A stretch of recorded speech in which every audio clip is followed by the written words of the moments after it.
Alors, bonjour à tous. Ici, c'est Jean, le maître des couteaux. Alors, fait plaisir de vous retrouver pour une nouvelle vidéo.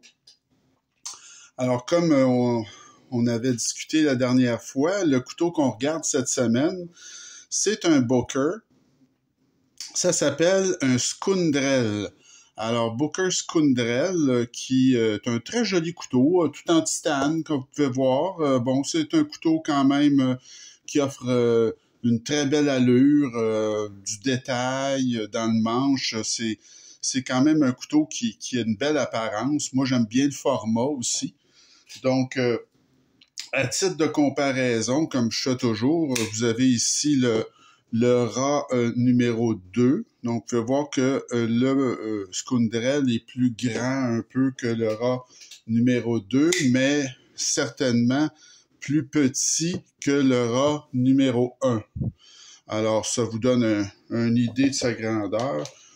Peut-être au niveau de la longueur, c'est vraiment presque la même chose que le bug-out, là, mais en termes de masse, évidemment, là, puis de robustesse, c'est beaucoup plus robuste, c'est beaucoup plus, disons, là, c'est fait fort, là, comparé d'un bug-out qui est beaucoup plus délicat, lui. Donc, c'est pas le même type de couteau du tout, du tout. Alors, si on y va au niveau des spécifications maintenant de notre Booker Skundrel, alors c'est un couteau de 7,6 pouces, 19,3 cm. Longueur de lame 3,25 pouces ou 8,25 cm. Le poids, alors c'est ça, là, c'est un couteau qui est quand même pesant. C'est 4,7 onces ou 133 grammes. Pour 7,6 pouces, comme je vous rappelle, là, c'est quand même assez lourd. L'acier, c'est du VG10, alors un excellent acier. Moi, je trouve que c'est très bien, cet acier-là. C'est pas un acier qu'on voit souvent, d'ailleurs, mais de très bonne qualité. L'action, ça, c'était sur ma vignette, là, je vous ai marqué que ça me laissait perplexe un petit peu ce couteau-là. Ben, voyez-vous, ça en est un autre aspect de ce couteau-là. Là, il y en a quelques aspects qui me laissent perplexe. L'action est avec des rondelles de téflon, imaginez-vous donc. Il n'y a même pas de rondelles de cuivre après ça ou de bronze. Des rondelles de téflon seulement. Donc, en tout cas.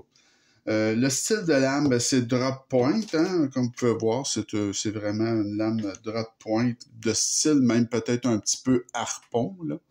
Donc, vous avez ensuite le déploiement. Alors, c'est avec des goujons de pouce. Alors, vous avez les goujons de pouce qui sont bien placés quand même.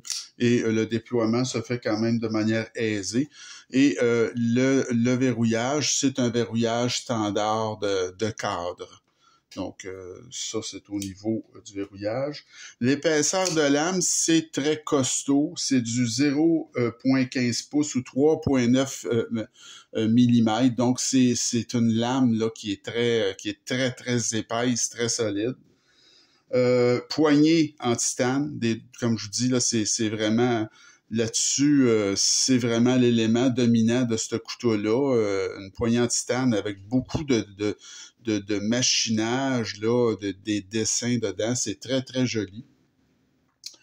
L'épaisseur de manche, alors, c'est assez lourd, assez épais, 0,52 pouces ou 13,2 mm. Le clip, c'est un clip qui est non réversible. Alors, c'est un clip en titane, mais non réversible. Ce que ça donne en poche, ça donne ceci. Donc, c'est pas très bon. C'est pas un clip de port profond du tout, là. Donc, c'est pas, comme on dit, c'est pas le clip idéal pour la discrétion. Et la largeur totale, alors dans son plus large, ici vis-à-vis le côté harpon, là, c'est 1,34 pouces ou 34,2 mm.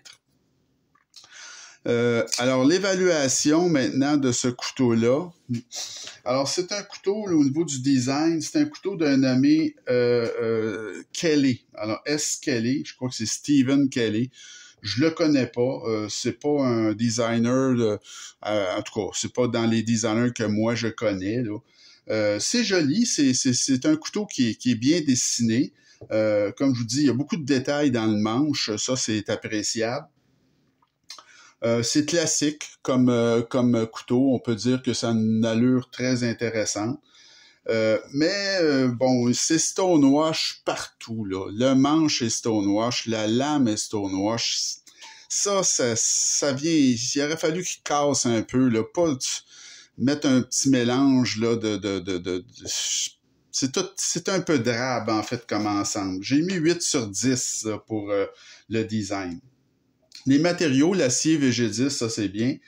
Titane, évidemment, ça c'est le gros élément. Là, la poignée est en titane. Le clip est en titane aussi.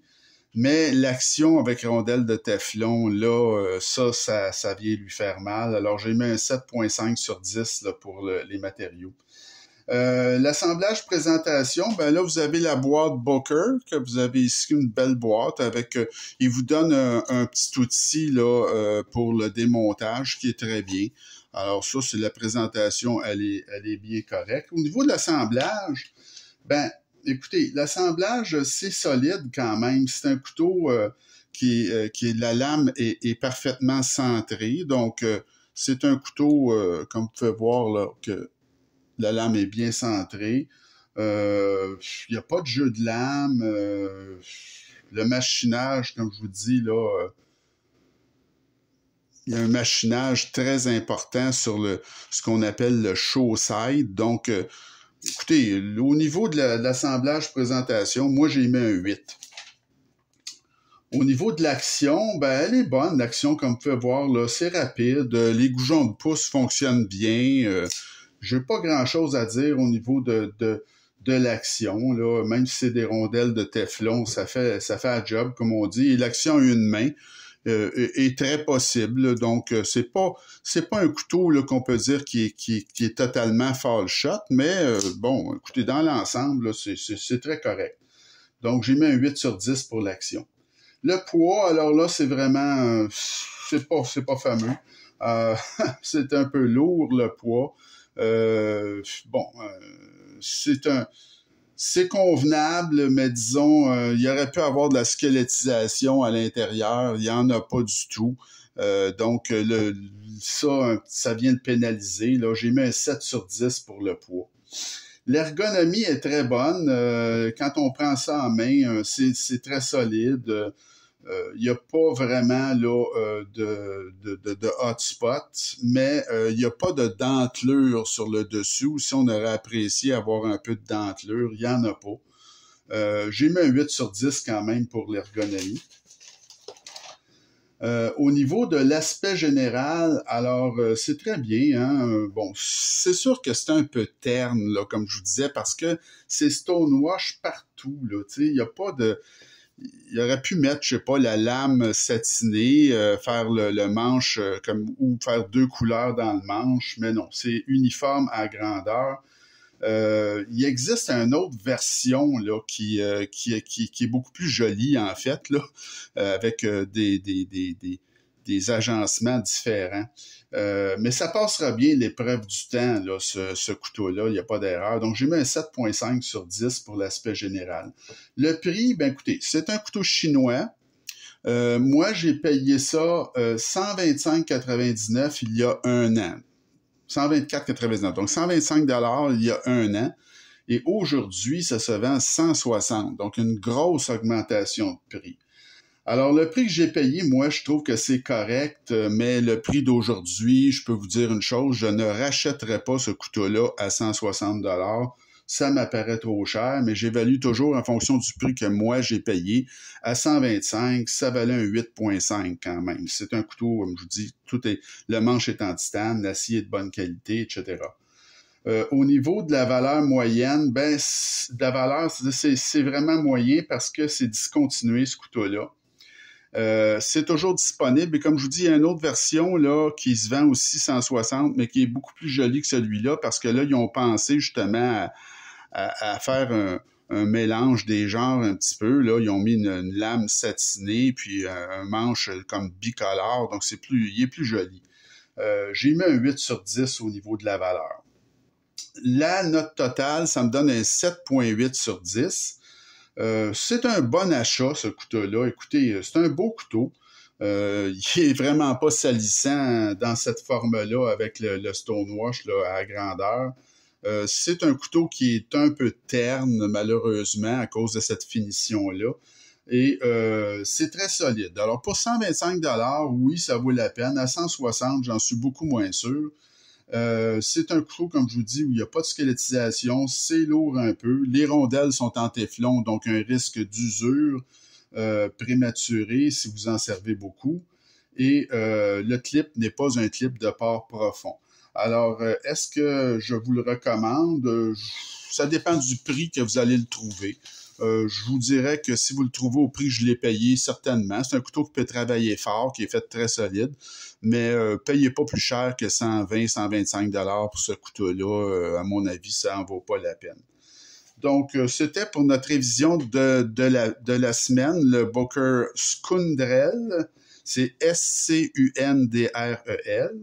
Et je vais vous parler un peu de ce qu'on va faire dans les prochaines vidéos. Alors, j'ai eu la main heureuse, moi, dans mes derniers achats. Je m'explique. J'ai pu mettre la main sur des couteaux qui sont extrêmement difficiles à trouver et qui sont très populaires aussi. Donc, je vous présente la semaine prochaine. Vous avez bien aimé, évidemment, le CJRB Pirate ou Pirate. Et bon, comme c'est un succès extraordinaire, ce couteau-là, ben ils ont produit une version Wharncliffe. Alors, je vais vous présenter ça dans la prochaine vidéo. Alors, c'est un bouton lock, évidemment, et c'est essentiellement un couteau là qui est vraiment très semblable à l'original Perrite, qui est le couteau de l'année 2022. Mais celui-là, il est sorti en 2023 avec la lame Wharncliffe. Vous allez voir, il est extrêmement bien aussi. Et j'ai d'autres aussi très bons achats que j'ai faits là, ces derniers jours. Donc, je vous présente ça à compter de la semaine prochaine. Et j'espère que la vidéo vous a plu. Si c'est le cas, n'hésitez pas à vous abonner à ma chaîne. Et il me reste à vous souhaiter une bonne fin de journée et on se retrouve très bientôt. Bonjour.